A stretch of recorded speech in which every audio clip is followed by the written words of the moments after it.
if you take UCP and the services they provide and, you know, compared that to a good preschool program that caters to, you know, special needs kids, it's just a night and day difference.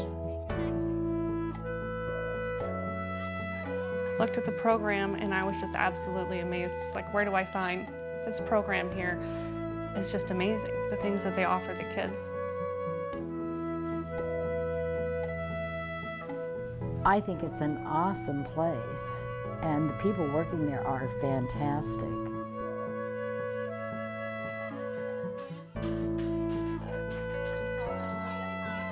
I go to IEP meetings or ISP meetings, and it's so wonderful to hear, you know, oh, you're from UCP. We've heard such good things about that place and the work that you guys are doing there.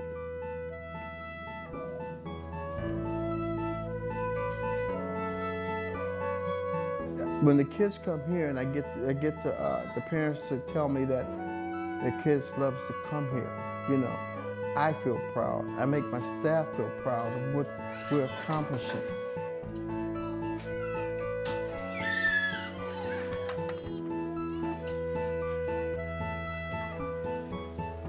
At the Laura Dozier Center, we have our Early Learning Center, which serves children from 0 to 5. We have infant care programs for one-year-olds and 2-year-olds, and then we have our preschool program, which is for 3 to 5-year-olds.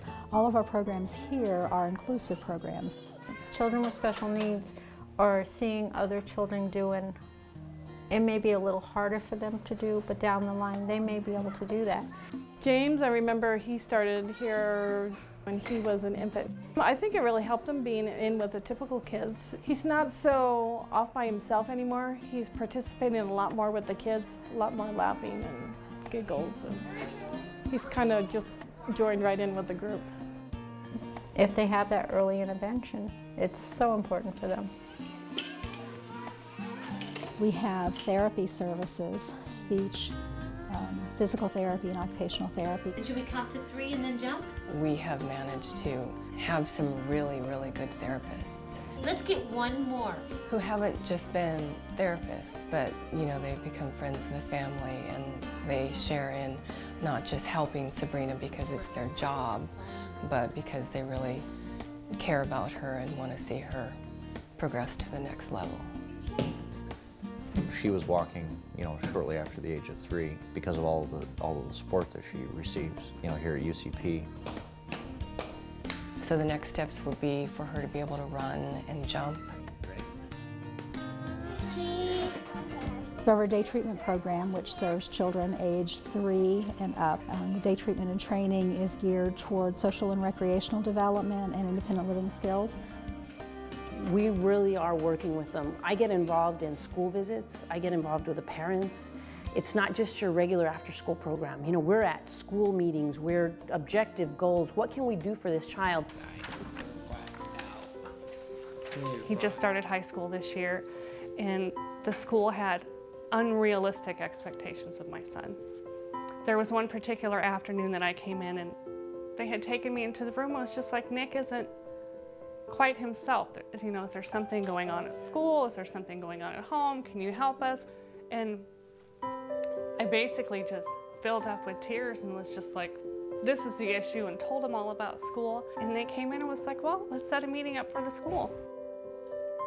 He had to sit down and kind of give them a quick study on disabilities, what it means, and how to interact with the children. There's the standard societal approach of, well, you know, they can only do this because they have this disability.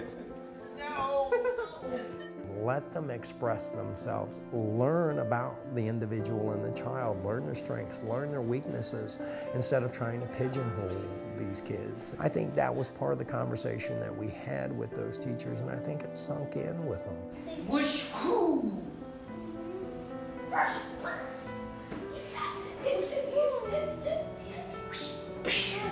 It's more than just helping kids with disabilities, but it's helping adults as well, and anybody with disabilities. Adult program, we really need to look at, again, focusing on life skills development. And in order to do that, we need to provide people opportunities to engage in the variety of things that you and I have to deal with. The real world of employment doesn't always allow or accommodate folks with disabilities. I think so often these kids hear people say, you can do anything anyone else can do, but there's always the secret code in the community as a whole that, you know, you really can't, all the doors aren't open for you. So it was important to me that if we're an organization that's responsible for adding to a person's life, to developing skills, that we should too hire people with disabilities. Yeah, we gotta color it first. You can't just see a blank picture, you gotta color it first. And I feel by me being the first one, there's other individuals that can benefit from me being the first one in the agency. Maybe they'll get an opportunity to have a job that they don't really think they could have. Since Will, we've hired other people with obvious disabilities.